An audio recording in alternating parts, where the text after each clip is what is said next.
Annyeonghaseyo friends, and welcome back to the Torsie channel for more IU, and happy Friday to you, and a very happy mini album to all of us. Yay, pieces. I can't believe I got my wish so quickly that as a baby Uaena, I get a comeback. And before the year is even out. I like that she just snuck on in there. Today we are going to go through all of the songs on Pieces. They're all done by the same YouTuber, so I think the translations are going to be consistent across all of them, which is really good. I've read everything IU has said about these. I think I'm setting myself up for a very emotional ride. I'm okay with that because that's why I love her. Let's get into it. Gotcha. Starting with drama. Let's go.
이쁘다.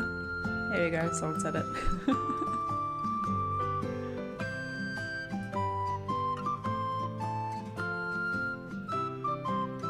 An amazing choice of instrument.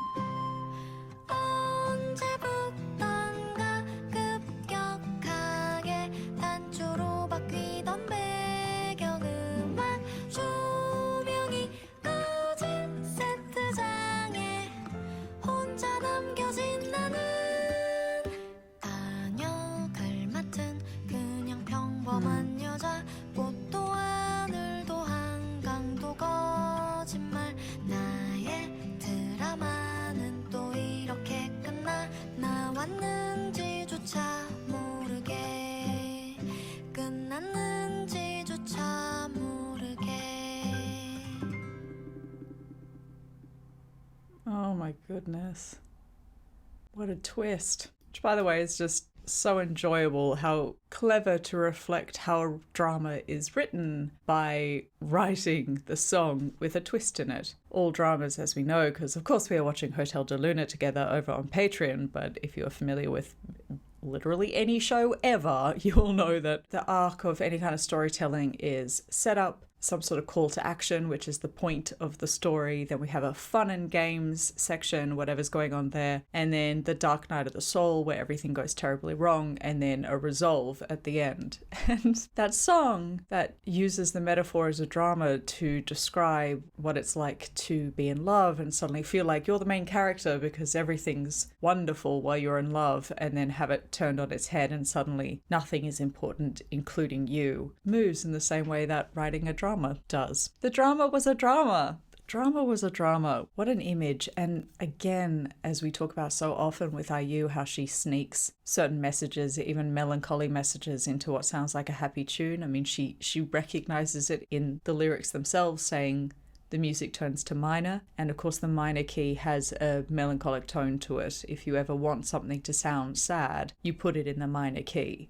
So something changing to minor means it becomes sad. It turns into really a desperately sad song with such lonely and isolated lyrics, and still to this.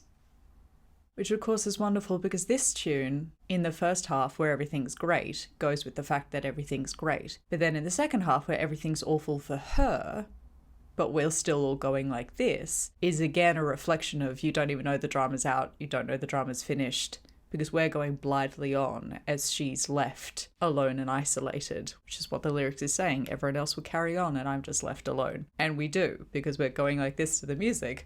We're carrying on despite her very sad lyrics. Why are you so clever? Why? explain it to me. Let's listen to Next Stop. I know we watched it yesterday and I will do my best not to cry this time, but it's just so beautiful. How do you not listen to it? So let's go. Catch it. 다음 정거장에서 만나게 될까 그리워했던 얼굴을 다음 바람불에는 만나게 될까 그리곤 했던 풍경을 해는 정해진 시간에 떨어지고 거리는 비어가는데 단 한 사람 어제와 같은 그 자리 떠날 줄을 모르네 투둑 무심하게 빗줄기 세로로 내리고 빗금을 따라 무거운 한숨 떨어지는데 다음 정거장에서 만나게 될까 그리워했던 사람을 다음 바람불에는 만나게 될까 그리곤 했던 얼굴을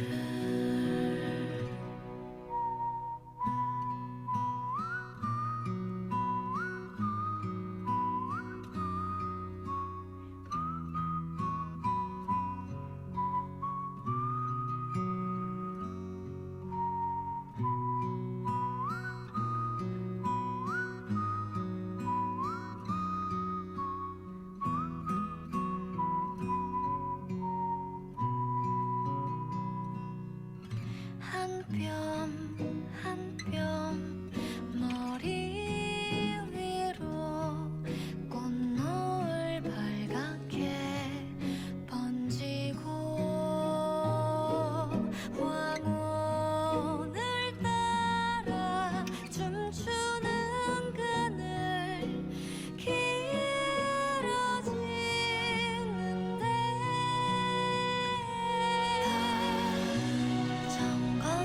정거장에서 만나게 될까 그리워했던 바람을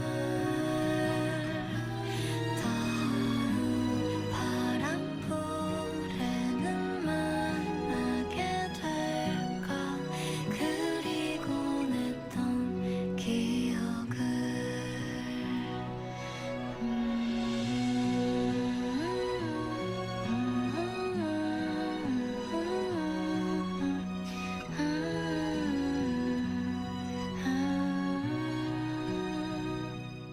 아님 이 다음 세상에 나 닿을까 떠난 적 없는 그곳을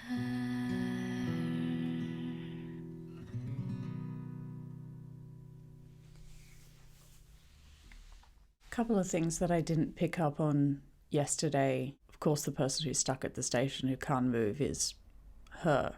And then we have the line about the sunset spreading red on her head. But of course, we also have a lyric about meeting somebody at the next green light. But the red means stop. She's stuck at a red light. Yes, it's by the sunset, but she's stuck at a red light. She's not going anywhere. So meeting somebody at the next green light seems quite far off. There's something very much like a Shakespearean sonnet to the way that song is constructed. That very last line, or will I meet them in the next life, almost changes everything. When you read Shakespearean sonnets, of course, they are in iambic pentameter, and then right at the end is a rhyming couplet, which doesn't meet the pattern of the iambic pentameter that comes before it. it has a slightly different pattern and it rhymes only with itself, that rhyming couplet. Iambic pentameter is meant to actually mimic a natural speech. Da-dum, da-dum, da-dum, da-dum, da-dum, da-dum, da-dum, da-dum. And then it suddenly finishes with this other beat that isn't in a natural rhythm to either talking or walking. That song has that particular phrasing that is going through all of it, and then it suddenly has this other line at the end. It's very Shakespearean, very sonnet-like, because it alters everything that has just come before it, as Shakespeare's sonnets so often did, where there is a final thought that may change everything that just came before it, a final thought that is in contrary to, I think this, I think this, I think this, but that happens often in Shakespeare's sonnets. So there's something very, very Shakespearean about that. Also, the whistling. I was talking yesterday about how the song has a sense to it, like you're humming to yourself. And in its recorded version like this, you can really feel that because it has a slight echo effect on the sound. So it sounds like you're humming in an empty train station, for example. But then also having whistling in it. Whistling tends to be something that you do absent-mindedly when you're alone or distracted or in your own little world. And so the whistling really lends to that same sense of just kind of being with oneself and being in one's little bubble. I think that song's going to be one of the ones that haunts me a little bit. Reading what she said about this next song, I'm a little concerned that I might get upset, but we'll see. Let's give it a whirl. This is Winter Sleep. Gotcha. 내일은 봄 여성이 꺾어다 너의 방문 앞에 두었어 긴 잠 실컷 자고 나오면 그때쯤엔 예쁘게 피어있겠다 별 띄운 여름 한 컵 따라다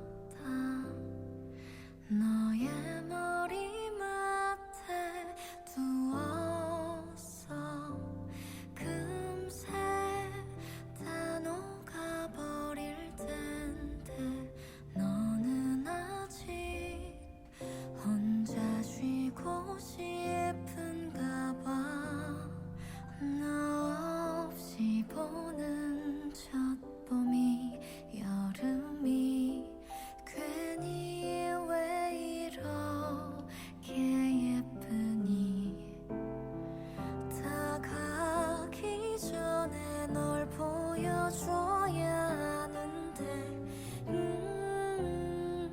꼭 봐야 하는데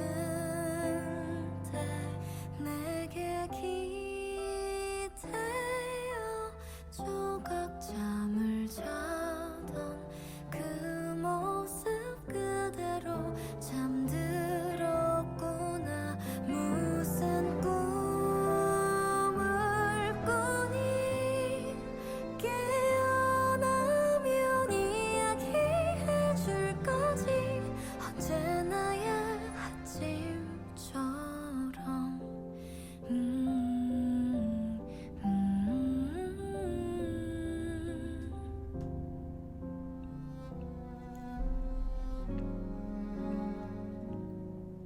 빼곡한 가을 한 장 저보다 너의 우체통에 넣었어 가장 좋았던 문장 아래 밑줄 그어 나 만나면 읽어줄래 새하얀 겨울 한숨 속에 다 나의 혼잣말을 담았어 줄곧 잘 참아내다가도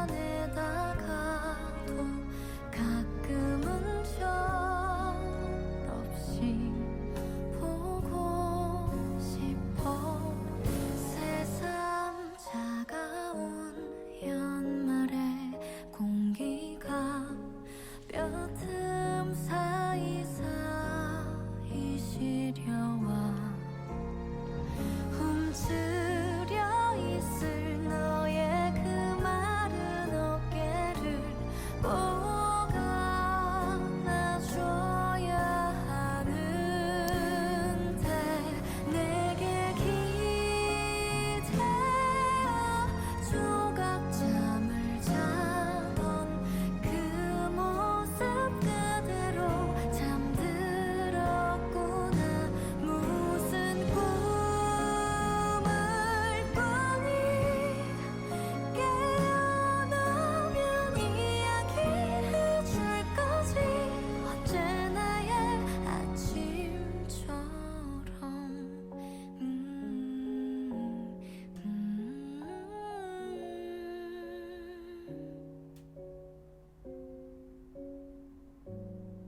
Who could have possibly seen this coming?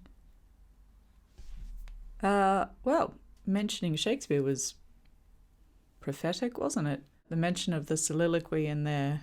It's funny because when she started and she was using sleep as the metaphor for death, it reminded me very much of Hamlet. To be or not to be, that is the question. To sleep, perchance to dream. That line, to sleep, perchance to dream. That whole speech that muses on existence and non-existence and what respite one might gain from shuffling off the mortal coil versus staying here to suffer the slings and arrows of outrageous fortune. There's something very Hamlet about that. She has a recurring theme about reincarnation and next lives. It might just be the hopefulness, the comfort that we are trying to find when we miss somebody, as she says that I endure it, but sometimes I miss you out of immaturity. And is it our wishful thinking, our way of comforting ourselves to say, I'll find you in the next life. This isn't over. We're not over. Just because you're gone doesn't mean it's over. Personally, I just can't help but feel that, yeah, maybe you will find them again. Especially when we are talking about a song that is using the cycle of the seasons. When we talk in reincarnation, it's called the wheel. You come back on the wheel, it's the wheel of life. And the cycle of the seasons is a wheel as well. Around and round it goes. What they feel like, what they bring, including the winter sleep. But if you can endure it, if you can hold on, spring will come round again. So if you can endure it and you can hold on, your loved ones will come around again. You just know we're going to talk about these a lot more, don't you? Yes, these are all very much perfunctory thoughts. Give me time to actually read through everything and do my full little breakdowns and forget about it. We're going to be talking for like an hour. Do we mind though? No, no we don't. We're happy to talk about Are You for an hour. Let's get into the next one. This is You. Gotcha.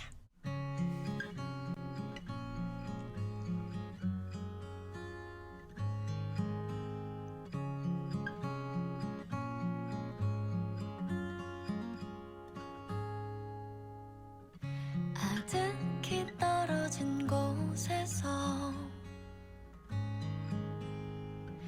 아무 관계 없는 것들을 보며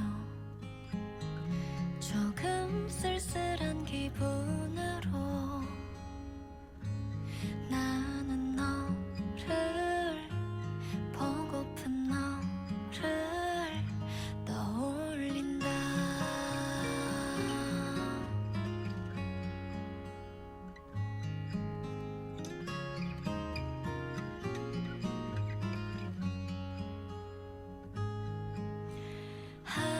알달다 일부러 그러나 넌 어떨까 오늘도 어여쁜가 너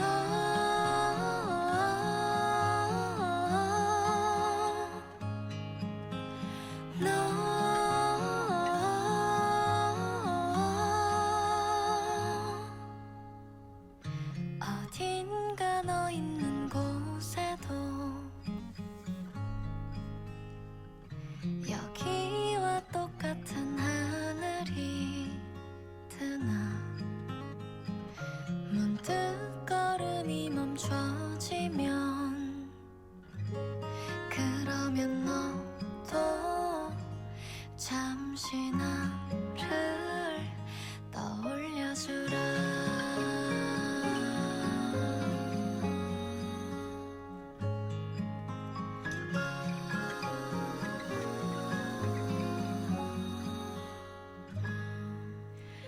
단어가 이리도 많을까 뜨고 흐르고 설키고 떨어지고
I love how much guitar she uses and everything. I was saying yesterday, there's something so friendly about it. Because acoustic guitar is so organic in its sound, it's always warm, it's always friendly, it's so approachable, it's so accessible. I said it in one of her other videos as well, and I can't remember which anymore.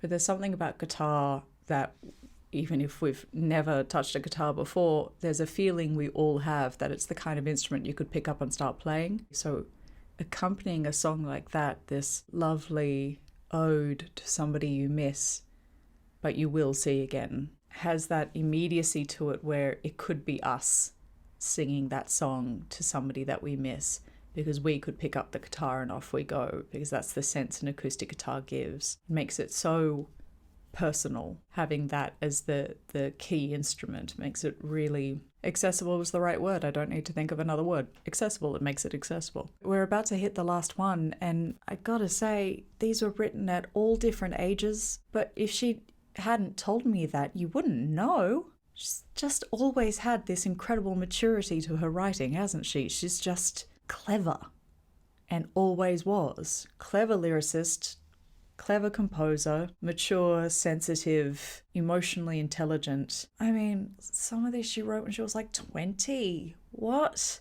Ugh. Let's get into the last one. Love letter. Gotcha.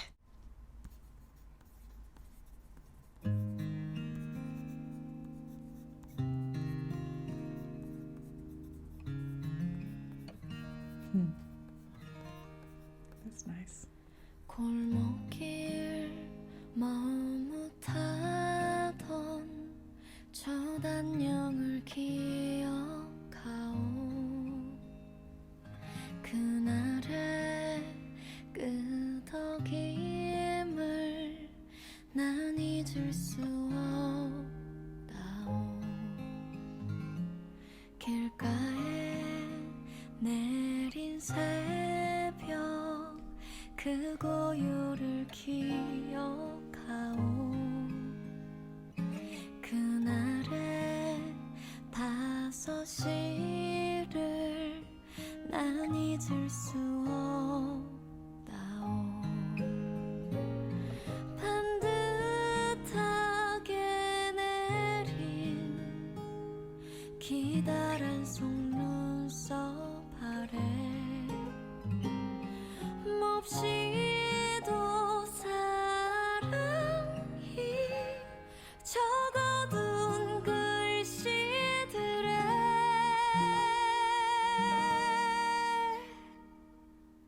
이따금 불러주던 형편없는 휘바람에 그 모든 나의 자리에 나 머물러 있다오.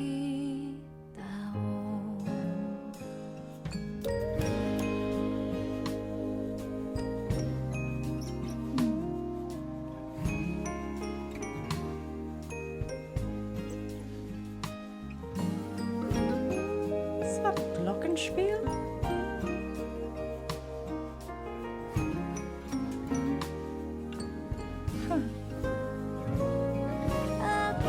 아끼던 연필로 그어놓은 밑줄 아래 우리 둘 나란히 적어둔 이름들에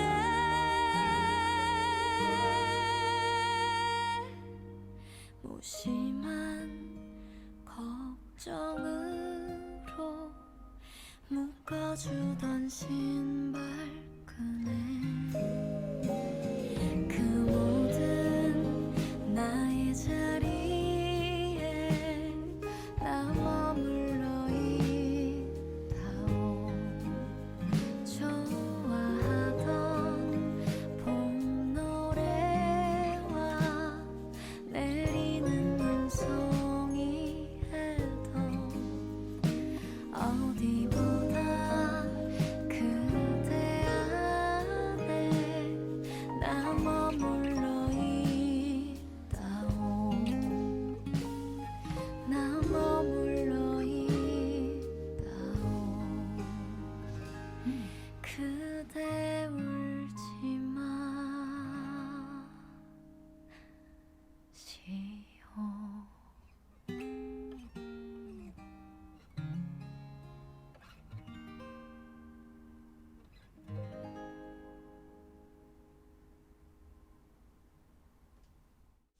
Oh, how lovely.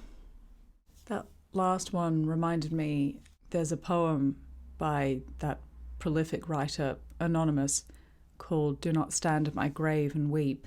I'll see if I can remember it off the top of my head. It goes, do not stand at my grave and weep. I am not there. I do not sleep. I am 1,000 winds that blow. I am the diamond glints on snow. I am the sunlight and ripened grain. I am the gentle autumn rain.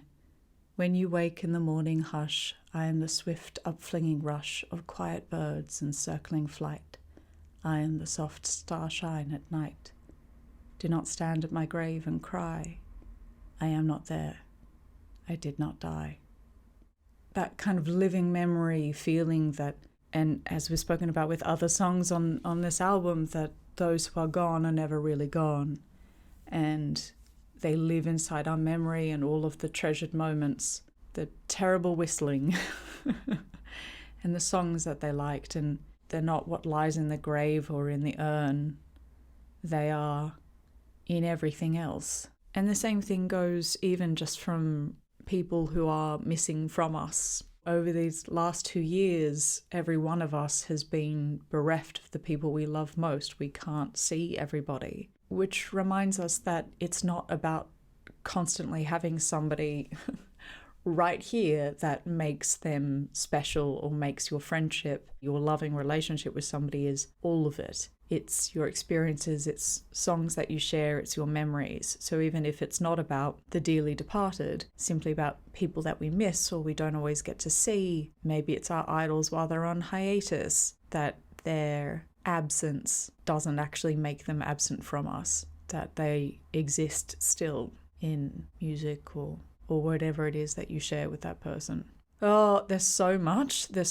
My brain is just in a million different pieces right now. Yeah, my brain's gone into overload because it was all wonderful. And so I cannot focus on a single thought. There's too many of them. There's too many things happening in my brain. It's so beautiful and just outrageous that music spans nearly a decade. Or indeed a decade, yes? A very long time. And yet, as I said, if you didn't tell me that, I wouldn't have known that there is a decade gap between some of those songs, or that any of those songs might have taken several years to write, because she has such a well-refined tone. She really knows who she is. Even though she talks about getting into characters in order to sing the songs, and I do get that. It will always be inextricably IU because it came from her experiences, her feelings, and her mind. And there is a distinct IU-ness to all of it. Nothing sounds out of place. Nothing sounds like it was the voice of somebody who was immature and had yet to find her sound. The sound has been there from the beginning. Really identifiably IU, and part of that is very intelligent lyrics, artistic, historical, theatrical allusions, whether metaphorical or literal, the expression of human experience that is universal and unchanging and recognizable to all of us, bridging any kind of language divide. No, like what language divide? Because much like Shakespeare, as she reminded me of in 2 songs there, we are talking about universal themes that are true for all of us and all of our hearts and all of our experiences. She's so freaking smart, I could scream. That was really special. I was really worried that I wasn't going to be up to doing this since my dog passed away the other day, and like yesterday I was just crying uncontrollably. I couldn't stop myself, and I was going to be so disappointed. Ever since becoming a Uaena, I'm so excited for this moment of, my first comeback. And I find there's this extraordinary thing in K-pop. People always say that you find your K-pop artist, you find the idols that you like at the time that you need them. And I feel like if this had been almost any other kind of album, if it had been super poppy and upbeat, it might have distracted me for a little while, but then also felt really incongruous to where I am at the moment within myself, and I might not have been able to appreciate or get excited for it as much as I usually would, because on the inside I'm still weeping and I wouldn't have been able to get there with her. But instead, my first comeback with IU is this gentle, emotional, heartfelt album that feels incredibly personal and entirely correct to where I am at personally. And I'm sure many of us are, simply because of what's been going on over the last couple of years. I think so many of us would be able to pick one, if not all of those songs and say, that speaks to how I'm feeling. It's exactly how I'm feeling. A song about missing somebody who you haven't seen in so long, wondering how they are. Are you pretty today too? All of that. I can really see how this would be very personal to a lot of people, as it certainly is for me. This is the exact right album at the exact right time. How did she know? Damn, that was beautiful. Oof, I tell you. Well, we are about to plummet straight into the new year, but then we're back. We're back in black, or as is more likely to be me, we're back in pink, because that's how Torsie rolls. So we are probably going to be revisiting these. When I say probably, I mean definitely. I'm going to get real deep into these lyrics, and we're going to have many a discussion about them, especially on the podcast over on Patreon. The link to Patreon is in the description if you want to come join us for some Hotel de Luna, for the podcast where we always have like a going further conversation about these things, and just a ton of more videos. I really enjoyed sharing this with you. Thank you so much. Drop in the comments, what's your favorite song? What do these mean to you? How do you feel listening to this? And because we're about to hit the new year, what is your wish for the new year? Thank you so much for joining me for more IU. What a way to come out of my holiday. I love it. 감사합니다. 사랑해요. And I will see you soon for more. 안녕.